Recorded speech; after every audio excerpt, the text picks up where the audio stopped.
Black people worked too hard to become black Americans in this society, and we were slaves here.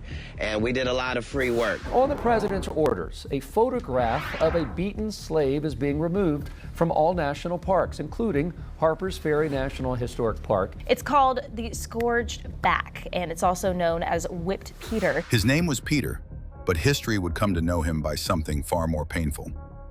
Whipped Peter, a name born not from who he was, but from what was done to him. Trump is on a mission to wipe out one of the most iconic slavery images in American history, and Katt Williams is not letting it slide. That infamous photo of an escaped slave with his back shredded by whips? Yeah, Trump wants it gone from every single national exhibit. And this isn't just any photo. This is Peter, also called Gordon, enslaved in Louisiana back in the 1800s. His back was torn apart by lashings, and this photo shocked the world into seeing slavery for what it really was. Gordon explained that the overseer beat him so viciously that he laid in bed sick for 2 months, and that the slave owner discharged the overseer who beat him.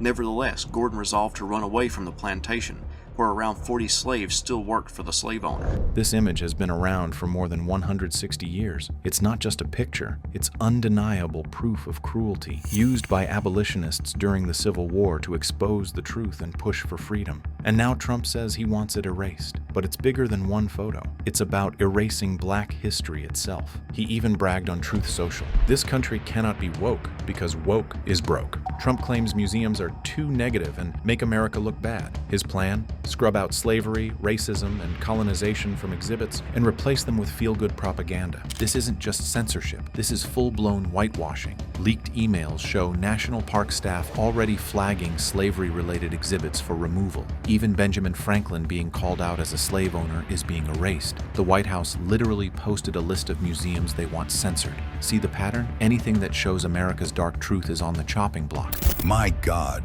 what kind of man could do this to another? A photographer captured the image.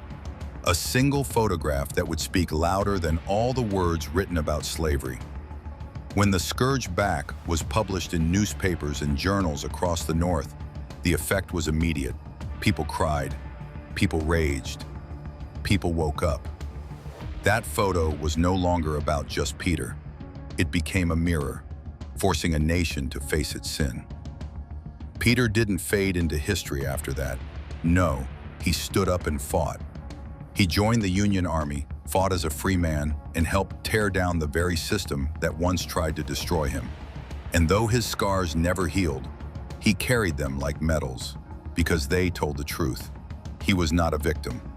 He was a witness, a warrior, and a voice for millions who never had the chance to be heard. And people online are not staying quiet. One user posted, "So we can't remove statues of Confederate slave owners because history, but we can remove statues of slaves." Another said, "Since we're erasing slavery from history, let's erase all the wealth and institutions it built too. We can start with Wall Street Imagine if Trump suggested deleting photos of Holocaust victims. The outrage would be global. But when it's black history, suddenly it's offensive and corrosive. Offensive to who? That's exactly what Katt Williams is calling out. He said black people are constantly told to get over slavery, while other groups get memorial days, museums, and Hollywood recognition. And when black pain is brought up, it's silenced. Katt's message was brutal, but true. If white America doesn't want to be reminded about slavery, then maybe start talking reparations. They don't even talk about slavery in America, you know why?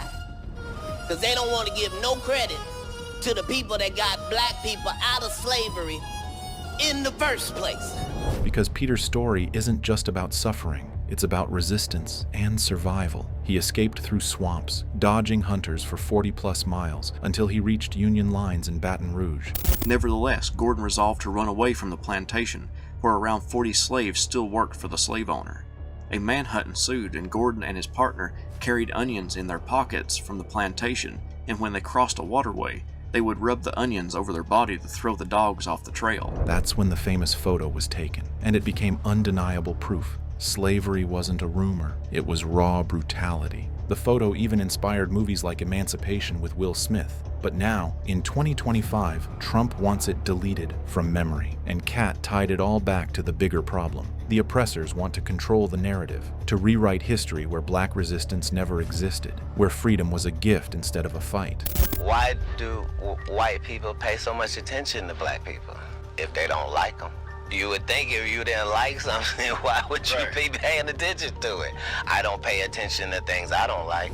That's why this photo matters. It's not just Peter's story. It's every enslaved person's survival and courage. And now Trump wants to bury it. So here's the real question. If they can erase Whipped Peter, what's next? Will they erase all proof of black resistance? Drop your thoughts below. Is this just about a photo, or is it about erasing black history for good? Do you agree with Katt Williams? Don't forget to smash that like, hit subscribe, and turn on notifications so you don't miss the next breakdown.